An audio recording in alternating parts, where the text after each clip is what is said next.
Hi అండి అందరికీ. ఇవాళ వచ్చేసి ఆంధ్ర స్టైల్ చికెన్ చూపిస్తానండి. దానికి కావాల్సిన ఇంగ్రీడియంట్స్ హాఫ్ కేజీ చికెన్ తీసుకున్నానండి. బోన్లెస్ ఇలా కట్ చేసుకోవాలి చిన్న పీసెస్గా. టమాటా ఒక 2 పెద్ద సైజు పండినవి తీసుకున్నానండి. ఆనియన్ ఒక చిన్నది 2 తీసుకున్నానండి. పచ్చిమిర్చి ఇలా సన్నగా కోసుకున్నాను ఒక 4. సన్నగా ఆనియన్ కూడా చాప్ చేసుకున్నాను.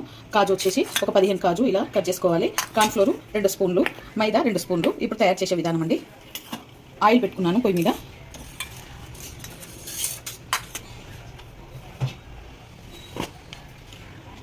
ఇప్పుడు దీంట్లో సగం చెంచా పసుపు వేసుకుంటున్నాను. సగం చెంచాల మేక పేస్ట్, ఒక స్పూన్ కారం,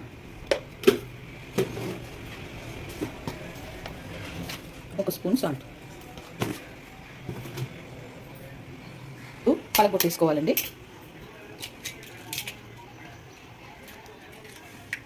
దీంట్లో కార్న్ఫ్లోర్ వేసేస్తున్నాను, మైదా వేసేసుకొని బాగా కలుపుకోవాలి. ఇవన్నీ కావాలంటే కొన్ని వాటర్ పోసుకొని కలుపుకోవచ్చు. నాకు వాటర్ అవసరం పడలేదు. సో నేను గుడ్డుతోటే ఇలా కలుపుకున్నాను అనమాట. మొత్తము కలుపుకొని ఇప్పుడు మీడియంలో పెట్టుకొని ఇలా ఒక్కొక్కటి వేసుకోవాలి.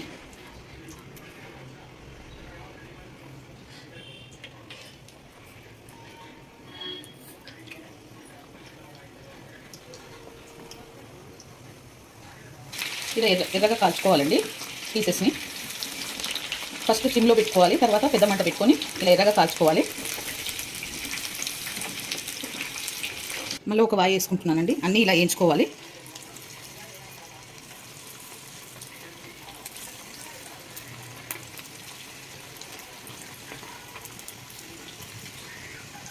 బిర్యానీ మసాలా చూపిస్తానండి. ఒక చెక్క దాల్చిన వేసుకోవాలి. దీంట్లో మెయిన్గా వేసేది ఇదండి, అనాస పువ్వు. ఇది కంపల్సరీ వేయాలి. బండ పువ్వు, స్టారు, 2 ఇలాచి, 4 లవంగాలు, టమాటో, కాజు వేసేసుకొని మెత్తగా పేస్ట్ చేసుకోవాలి. ఇది ఇలా వేగినవి తీసుకుంటున్నాను.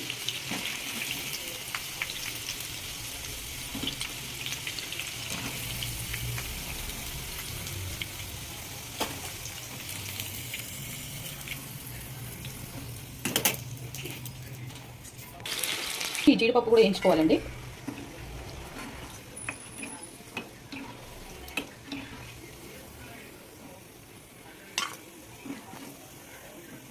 ఇది ఇలా మెత్తగా పేస్ట్ చేసుకోవాలి. చికెన్ మొత్తం ఇలా రోస్ట్గా వేయించుకోవాలండి. ఇప్పుడు తయారు చేసే విధానము. కడాయి పెట్టుకోవాలి. నూనె ఎక్కువ పడుతుందండి దీనికి.